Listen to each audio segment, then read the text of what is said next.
Hello बच्चों, let's see this question. The question says an elevator cab is pulled upward by a cable. The cab and its single occupant have a combined mass of 2000 kilograms.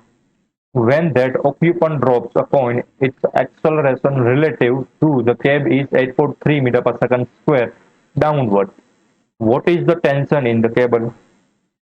तो हमें एक elevator given है and elevator ऊपर की तरफ कोई रस्सी से उसको खींचा जा रहा है एंड उसके अंदर एक पर्सन खड़ा है। ठीक है, ऑक्यूपेंट यानी कि पर्सन ऐसा है। एंड ये मान लो हमारा केबल है, तो केबल में जो टेंशन क्रिएट होगा वो किस डायरेक्शन में होगा? ऊपर की डायरेक्शन में टेंशन होगा, क्योंकि जो रस्सी है वो पूरे के पूरे इस एलिवेटर को ऊपर की डायरेक्शन में खींच रही है एंड उसकी वजह से जो ये एलिवेटर है उसमें कुछ मोशन आ रहा है। ठीक है, एक्सेलरेशन प्रोड्यूस होगा। अब वो कितना है वो हमें पता नहीं, बट ये जो total elevator plus a person है उसका हमें टोटल मास गिवन है। ठीक है, मास ऑफ मास टोटल लिखता हूँ, mass total is equal to given है 2000 केजी, यानी कि एलिवेटर प्लस या पर्सन का टोटल मास 2000 किलोग्राम हमें गिवन है। एंड ये जो पर्सन है वो एक कॉइन को ड्रॉप करता है। ठीक है, तो कॉइन नीचे की ओर नेचुरल टेंडेंसी से मूव करना स्टार्ट कर देगा। तो जो ये कॉइन है उसका acceleration with respect to this cab यानी कि एलिवेटर, यहाँ पर मैं लिख देता हूँ एलिवेटर।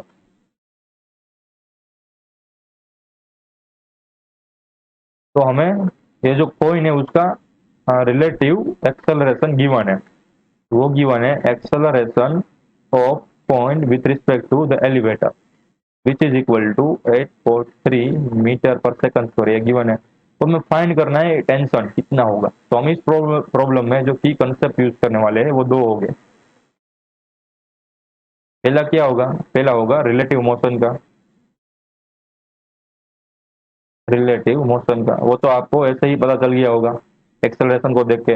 जो सेकंड होगा, सेकंड वो होगा न्यूटन, न्यूटन फोर्स लॉ, या फिर सेकंड लॉ भी बोल लो, कोई दिक्कत वाली बात नहीं। जो कि होता है summation of F external is equal to mass of that object time acceleration of that object.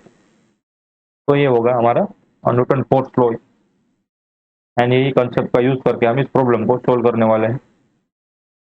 ठीक है, तो ये में सारी चीजें गिवन है। अब देखो हम नीचे की हम डायरेक्शन चूज करते हैं, नीचे वाली डायरेक्शन में कोई भी चीज हो रही होगी तो हम उसको माइनस यानी कि नेगेटिव लगे, एंड जो ऊपर की तरफ कोई भी एक्सेलरेशन या भी कोई भी फोर्स मिले तो उसको हम प्लस लगे। ये हमारी डायरेक्शन आ गई, यहाँ पर लिख देता हूँ डायरेक्शन। ठीक है, कन्वेंशनल डायरेक्शन ही ले रहा है। तो ये देखो कौन कौन सी डायरेक्शन में जा रहा है, नीचे की डायरेक्शन में ना, तो यहाँ पर मैं लिख देता हूँ माइनस, क्योंकि कॉइन है वो विथ रिस्पेक्ट टू किसी भी रिस्पेक्ट में जा रहा हो, चाहे वो एलिवेटर हो या फिर ग्राउंड हो, जहाँ कौन सी डायरेक्शन में है तो नीचे की डायरेक्शन में जा रहा है ना, इसलिए यहाँ पर माइनस आ गया। क्योंकि जो साइन कन्वेंशन होता है, ठीक है, डायरेक्शन कन्वेंशन होता है वो सबको सबके लिए सेम होता है, चाहे वो रिलेटिव मोशन हो या फिर ना हो। ये जो डायरेक्शन होती है वो तो सेम ही रहती है।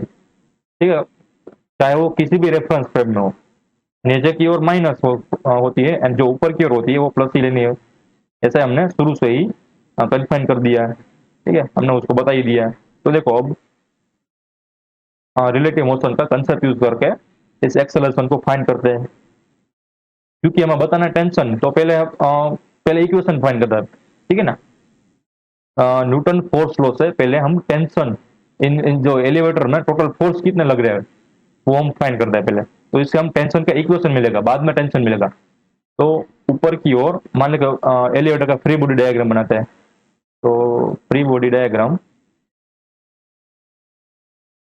Free body diagram of the system. मैंने सिस्टम क्यों लिखा? क्योंकि यहाँ पर एलिवेटर अकेला नहीं है, उसके साथ एक आदमी भी जुड़ा हुआ है, कनेक्टेड है। ठीक है, तो ये सिस्टम पर नीचे की ओर लग रहा है एम जी। ये एम है टोटल मास है, ठीक है। एलिवेटर का सिर्फ मास नहीं, टोटल मास है। एंड ऊपर की ओर लग रहा है टेंशन। तो ये दोनों दो ही फोर्स है और कुछ नहीं, और कोई फोर्स नहीं है। एंड ये जो पूरी के पूरी सिस्टम है वो किस डायरेक्शन में जा रही है, मूव कर रही है ऊपर की तरफ ए एक्सेलरेशन के। तो अब न्यूटन का लॉ लगाते हैं कि summation of F external is equal to mass of that object time acceleration of that object. तो इस सिस्टम पर टोटल कितने फोर्स लग रहे हैं, तो सिस्टम पर ऊपर की ओर लग रहा है टेंशन, तो प्लस आएगा, नीचे की ओर लग रहा है एम। एम यहाँ पर लिख देता हूँ, M total times G is equal to M total, क्योंकि सिस्टम का मास ही होगा उस ऑब्जेक्ट का मास, ठीक है। तो यहाँ पर आएगा एम टोटल। एंड एक्सेलरेशन, तो एक्सेलरेशन ऊपर की ओर है, तो यहाँ पर लिख देता हूँ ए। तो यहाँ पर टेंशन क्या आएगा, टेंशन आएगा एम टोटल टाइम्स ए प्लस जी। तो हमारा पहला इक्वेशन है। अब यहाँ से हमें ए की वैल्यू फाइंड करनी है, दैट्स इट। अभी जो ये ए है वो कौन सा एक्सेलरेशन होगा, तो ये एलिवेटर का एक्सेलरेशन होगा ना, क्योंकि आप अगर एलिवेटर में बैठोगे तो जितनी स्पीड से एलिवेटर ऊपर जाएगी उतनी स्पीड से आप ही जाओगे ना। ऐसा तो नहीं कि एलिवेटर धीरे स्पीड से ऊपर जा रहा है, आप उसकी ज्यादा स्पीड से एलिवेटर दौड़ के ऊपर चले गए, ठीक है ना। जितनी स्पीड एलिवेटर होगी होगी उतनी स्पीड आपकी होगी। तो यानी कि जो एक्सेलरेशन है एलिवेटर का वो किसके रेफरेंस में होना चाहिए, वो भी ग्राउंड के रेफरेंस में होना चाहिए, ठीक है। तो मैं यहाँ पर लिख देता हूँ कि ये जो एक्सेलरेशन है वो पर्टिकुलर ही है एलिवेटर का acceleration with respect to ground, वो हमें फाइंड करना है, ठीक है। ये हमारा इस प्रॉब्लम के लिए गोल हो गया। हमें गिवन है acceleration of point with respect to elevator, ये वैल्यू हमें गिवन जो कि है -8.3, ठीक है। ऐसे कुछ है ना, 8.3, yes 8.3 metre per second square. तो हमें पता है कि ये है रिलेटिव एक्सेलरेशन। अब इसको हम तोड़ेंगे कैसे, इस फॉर्मूले से, रिलेटिव मोशन के फॉर्मूले से। तो acceleration of point with respect to ground minus acceleration of elevator with respect to ground. Relative motion के फॉर्मूले को इससे भी डिनोट किया जाता है, ठीक है ना। तो अब देखो हमें फाइंड क्या करना है, ये वाला टर्म फाइंड करना है ना, acceleration of elevator with respect to ground, ठीक है। तो यहाँ पर मैं एक्सेलरेशन, इसको मैं कॉमन बनाता हूँ, acceleration of elevator with respect to the ground. तो इसको मैंने लेफ्ट हैंड साइड ले लिया एंड इसको मैंने राइट हैंड साइड ले लूंगा। तो यहाँ पर बचेगा acceleration of point with respect to the ground minus acceleration of point with respect to the elevator. तो हमारी इक्वेशन बन गया, देखो। अब इसमें वैल्यू पुट करनी है। तो acceleration of elevator with respect to the ground is equal to acceleration of point with respect to ground क्या होगा,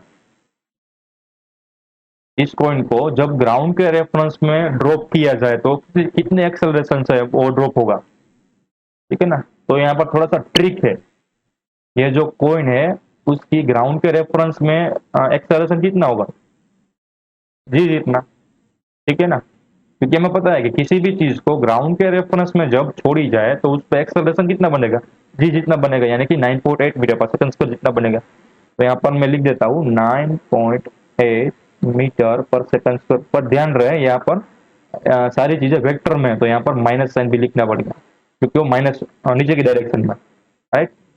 यहाँ पर मैं लिख देता हूँ, चलो बाद में यहाँ पर लिख देता हूँ, minus acceleration of point with respect to elevator, तो वो ये रहा, ये वाला यहाँ पर लिखते हैं -8.3। अब यहाँ पर लिख देता हूँ because acceleration of point with respect to the ground is equal to -9.8 metre per second square. ये थोड़ा ट्रिक थी, ट्रिक क्वेश्चन क्वेश्चन में। तो यह क्या होगा, -9.8 माइनस माइनस प्लस हो जाएगा 8.3 इज इक्वल टू क्या होगा, तो देखो -9.8 करोगे प्लस 8.3 करोगे तो आंसर क्या आएगा, -1.5 मीटर पर सेकंड स्क्वायर। तो ये होगा एलिवेटर का acceleration with respect to the ground. देखो माइनस में आ रहा है, ये क्या दर्शाता है, तो ये हमें इंडिकेट करता है कि जो केबल है ना वो ऊपर खींच रही है, ठीक है, बट एलिवेटर है ना, उसकी जो ग्राउंड के रेफरेंस में एक्सेलरेशन है वो नीचे की ओर है, ठीक है। तो यानी कि यहाँ पर कुछ डी एक्सेलरेशन का सिचुएशन चल रहा है। केबल उसको ऊपर खींचना चाह रही है, but due to elevator's own weight, जो एलिवेटर की एक्सेलरेशन है वो नीचे की ओर आएगी, ठीक है। मान लो कि ऐसी सिचुएशन हो गई, आपको कोई 10 न्यूटन से ऊपर खींच रहा है एंड आपका अपना खुद का वेट है 20 न्यूटन। तो आप नीचे की ओर कितनी स्पीड से जाएंगे, तो -10 न्यूटन के फोर्स से आपको खींचेगी ना। तो यहाँ पर ऐसा ही कुछ है कि जो रोप है वो एलिवेटर को ऊपर की तरफ खींचना चाहती है, बट एलिवेटर को अपना कुछ वेट होने की वजह से तो ओवरऑल गति होगी, ओवरऑल मोशन होगी, वो नीचे की ओर होगी। तो ऐसा कुछ आया हमारा, ठीक है, निकल के। तो उससे कोई हमें मतलब नहीं है, ये सिर्फ आपके समझने के लिए थे, हमें सिर्फ उसका मैग्नीट्यूड चाहिए था। क्योंकि देखो ए जी को हम किस फॉर्मूले में पुट करेंगे, ये वाले फॉर्मूले में पुट करेंगे, फर्स्ट वन में। तो यहाँ पर लिख देता हूँ, now according according to equation 1, T is equal to क्या मिला था, A plus G into M, ठीक। तो यहाँ पर दोनों का मैग्नीट्यूड था। तो यहाँ पर क्या मिला, टेंशन फोर्स। ए कितना है हमारे पास, 1.5, 1.5। जी की वैल्यू क्या थी, 9.8। मास कितना था, टोटल मास, ठीक है, यहाँ पर भूलना मत, यहाँ पर है टोटल मास, एम टोटल, ठीक है ना, यहाँ पर लिखा ही हुआ है एम टोटल, तो ये भूलना मत। टोटल मास हमें गिवन है 2000 kg। तो 2000 को मैं 2 × 10⁻³ ऐसे भी लिख सकता हूँ। अब देखो 1.5 प्लस 9.8 करोगे तो आएगा 11.3, एंड उसके 2 टाइम्स करोगे तो मिलेगा तुम्हें 22.6 टाइम्स 10⁻³ न्यूटन। तो ये हमारा टेंशन फोर्स निकल के आ गया, देखो। तो the final answer of the question is 22.6 into 10⁻³ Newton, या फिर 22.6 kilo Newton. I hope you understood it well. Best of luck.